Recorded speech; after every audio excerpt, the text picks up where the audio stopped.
De Montréaliser Québec. Pas besoin d'être sûr de rien les écouter. C'est gratis. On est chanceux de vivre dans un pays où la démocratie s'exerce. Hey, c'est Olivier! Salut! Pas le choix de commencer en vous parlant un peu des Gémeaux, Jean-Philippe. Imaginez-vous donc que les radios de Québec ont aimé votre gala. Ça veut dire que... C'est une bonne nouvelle, ça? Tout écouté, mais... Je pense que ça veut dire que vous êtes rendu vraiment mainstream, oui. si vous me permettez l'expression. Mais Jérôme Landry de Radio Énergie avait des bons mots. Même Jérôme Landry avait des bons mots pour vous, ou presque. Wow. C'est sûr que c'est pas Jean-Philippe Vautier qui a écrit ses jokes lui-même, là, en ouverture du gala des Gémeaux présenté hier soir. Là. Tu vas lui donner 0 crédit. Non, parce que c'est bien écrit puis c'est bon. Donc, c'est sûr que c'est pas lui qui les a écrits. Bravo! C'est loin d'être mon préféré. Puis, regarde, au moins, il les a bien rendus. Au moins. Oh. Ça, enfin, Oui, allez-y. Non? j'en ai écrit quand même quelques-unes Ah ouais? là-dedans, absolument, absolument. Ah oui, quand Ah oui, toutes les blagues n'ont pas levé, on le sait. Vous l'avez même pas regardé? C'est vrai, j'ai oublié. On est cœurant. Non, mais juste qu'il n'ait pas fait semblant de ne pas connaître votre nom, c'est déjà un bon début. Sinon, l'autre gros gala cette semaine, ça a été le débat des chefs à TVA. Hey, vous en aviez 2 des extraits, vous m'aviez dit. Non. Ah. Désolé. Vous êtes donc bien centré sur vous-même. C'est depuis l'histoire de la balayeuse, on dirait qu'il l'a pas pris. Il vous respecte C'est plus pas. drôle, parce que c'est Allez-y, vrai. allez-y. Ouais, sinon, l'autre gala, c'était le débat des chefs de TVA. Et avant le début du débat, Paul Larocque nous a expliqué que tout avait été minutieusement organisé par TVA. Il y a eu un tirage au sort pour déterminer l'arrivée des chefs. Rien n'est laissé au hasard. C'est tellement bien organisé que même leur tirage au sort n'est pas laissé au hasard.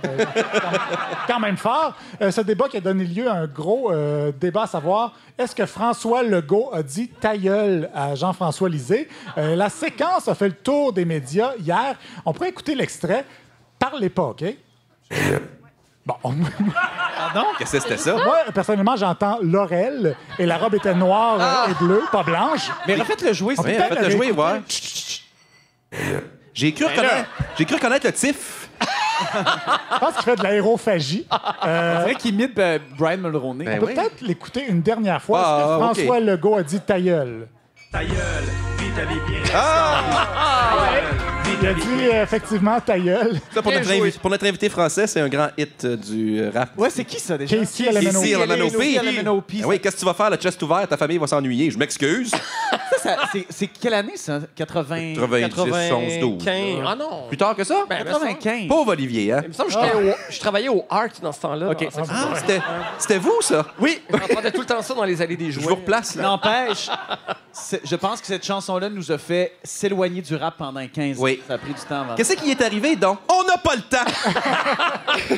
Sinon, quelques petites citations électorales. On va commencer avec l'une des génies en herbe de la CAQ qui fournissent du bon matériel par les temps qui courent. C'est Sonia Lebel qui a fait une déclaration un peu bizarre. Pour une fois, les Québécois réfléchissent, ne se laissent pas prendre pour acquis et vont faire un choix éclairé. Pour une fois qu'on réfléchit, tu sais. En même temps, si les Québécois réfléchissaient vraiment, pas certain que le PLQ sera en tête des sondages. J'ai trouvé cette ligne-là dans la boîte des vieilles affaires que Fred a laissée au bureau.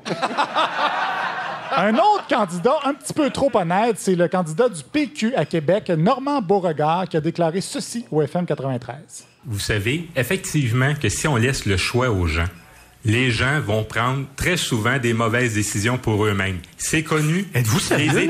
Les études le démontrent. Il semble pas avoir une très haute opinion des électeurs, lui. En même temps, c'est vrai que les gens prennent souvent des mauvaises décisions. Ça fait 15 ans que les libéraux sont au pouvoir. Et là, je pense que la boîte de Fred est assez vide.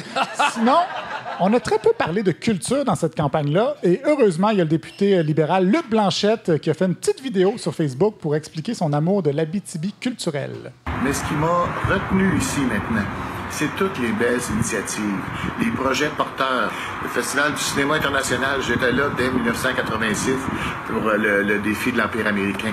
C'est toutes des choses, des souvenirs mémorables. Le défi de l'Empire américain, mémorable, des choses mémorables à tel point qu'il ne se rappelle pas vraiment du nom du film. Alors, je pense qu'il est sur le déclin, le beau Luc. Sinon, il a été un peu question d'environnement cette semaine. Beaucoup de gens trouvent qu'on ne parle pas assez d'environnement, mais il y a aussi du monde qui trouve qu'on en parle trop. Mario Dumont, entre autres, votre ami Jean-Sébastien, s'est indigné des subventions accordées aux acheteurs de voitures électriques d'une valeur de moins de 75 000 $. Selon lui, les gens qui achètent une voiture à 70 000 $, mettons, ne devraient pas recevoir un incitatif.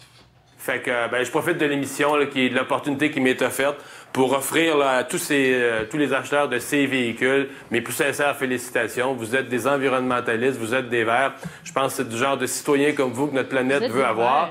Et abat tous ces gens qui travaillent à petits revenus, qui travaillent à 15, 18, 20 piastres de l'heure, puis qui achètent un véhicule d'occasion, là, qui payent ça 8, 10, 12 000 piastres à essence.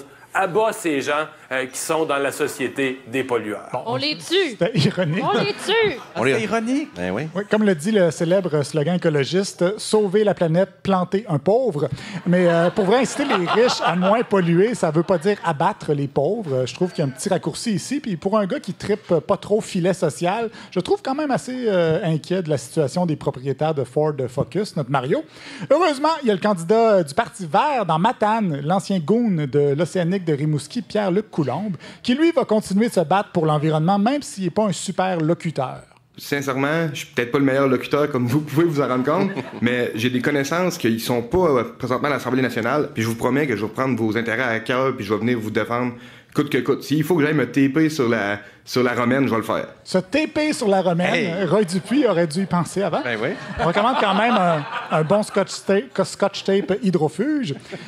Lise Ravary, du Journal de Montréal, a quant à elle voulu dénoncer cette semaine sur les ondes de Radio X l'obsession environnementale de Québec solidaire. On l'écoute. Alors pourquoi, et là je sais peut-être ça fait un peu démagogue, mais c'est pas grave. Non, on va prendre une petite pause avant de continuer l'extrait parce que c'est quand même intéressant de préciser avant de dire quelque chose que ce qu'on va dire, c'est pour tromper les gens. Habituellement, c'est ma job de faire ça. Là, Lise, elle le fait à ma place. Dans le milieu de la citation, on appelle ça des scabs.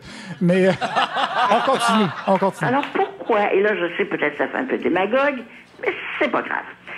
Pourquoi, moi, par exemple, là, je me taperais tous les jours de me promener dans des autobus surchauffés, bondés de monde, qui viennent aux 25 minutes, pendant que des Chinois et autres s'amusent à massacrer la planète. Bon, vous vous souvenez que nos parents nous disaient quand on était plus jeunes qu'on voulait faire les mêmes niaiseries que nos amis, comme aller à l'école en espadrille à -30 ou se faire la coupe Mohawk de Wilfred. Ils nous disaient... Si tes amis vont se jeter en bas du pont, vas-tu le faire toi aussi? Ben Lise, c'était elle la personne qui répondait oui. Sinon, il y a une entrevue de Jean Tremblay qui a fait réagir. La semaine dernière, il disait au FM 93 qu'une des employées de la ville de Saguenay avait déjà été prise en filature par la police. Le seul problème, c'est que la dame présumément prise en filature a dit que c'était jamais arrivé, ce à quoi M. Tremblay a répondu à une journaliste de TVA. La radio, c'est un show, hein? On a le temps, on jase, on compte des anecdotes, on compte des histoires. C'est pas pareil, là. C'est pas des affaires. On n'a pas la main sur la Bible, là. On n'a pas la main sur la Bible quand on fait de la radio. Pas besoin de dire la vérité. C'est un show. Clairement, ils n'ont pas les mêmes avocats que nous au FM 93. C'est ça, hein? Et le plus drôle, c'est que Jean Tremblay a demandé à TVA de ne pas diffuser cet extrait-là. Tu sais, d'un coup, que le monde saurait qu'à radio, on dit n'importe quoi. Et on va finir avec un plaidoyer de Denis Gravel de Radio X pour le vote blanc. Et même si on parle de Radio X, je parle bien sûr de voter blanc comme dans pas voter, ni pour Michel Blanc, ni pour personne. Denis a décidé qu'elle n'allait pas voter et a cru bon comparer ça à des séries télé sur Netflix. Et en passant, il y a un long silence dans cet extrait-là. Je vous demanderais d'être patient. Les longs silences, ça donne de l'importance aux propos. J'en sais quelque chose. Alors, on l'écoute. On va commencer à être exigeant envers la politique comme on est exigeant pour des choses sur Netflix. Oh, moi, j'écoute plus ça. Iron Fist, c'est pas assez bon. Thumbs down. On se donne ce droit-là pour des fucking séries, pis on se donne pas ce droit-là pour la fucking politique. Pis c'est moi qui est dans le champ. Arrêtez-moi ça tout de suite.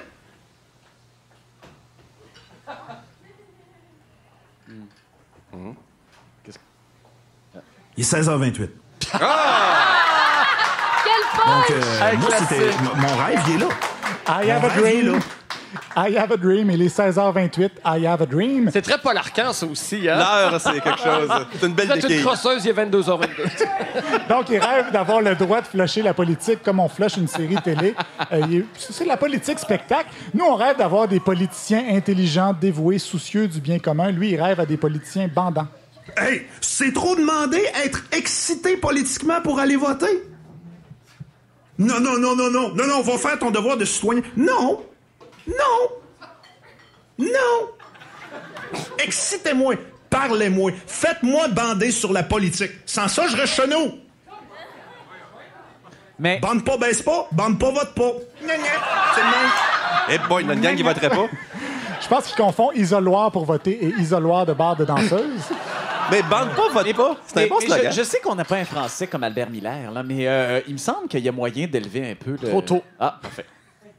Trop tôt à cause d'Albert. 7h56. Merci, Olivier. Quel punch! Mais c'est le moment des anniversaires de la semaine.